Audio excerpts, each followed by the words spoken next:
मानव शरीर हे फक्त मांस आणि हाडांनी बनलेलं नाही, तर एक अद्भुत आणि बुद्धिमान प्रणाली आहे. हजारो वर्षापासून माणूस या पृथ्वीवर टिकून आहे, कारण शरीरामध्ये स्वतःला जपण्याची नैसर्गिक क्षमता आहे.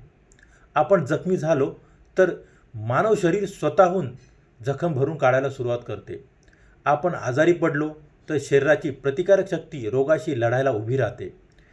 पूर्वी माणसाकडे आधुनिक हॉस्पिटल नव्हती, मोठमोठी मशीन्स नव्हती, तरीही मानव जगत राहिला, कारण निसर्ग आणि शरीर यामध्ये सुंदर समतोल होता. आज विज्ञान पुढे गेले आहे, पण चुकीची जीवनशैली, ताण, प्रोसेस फूड आणि अति औषधांचा वापर शरीराच्या नैसर्गिक संतुलनाला हानी पोचवत आहे. शरीराला फक्त औषधांची नाही, तर एक योग्य आहार, चांगली झोप, शांत मन आणि नैसर्गिक जीवनशैलीची गरज आहे. लक्षात ठेवा, शरीर आपल्याविरुद्ध कधीच काम करत नाही.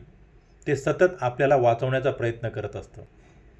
निसर्गाशी नातं जोडा, शरीरावर विश्वास ठेवा, कारण मानव शरीर हे निसर्गाची सर्वात बुद्धिमान निर्मिती आहे.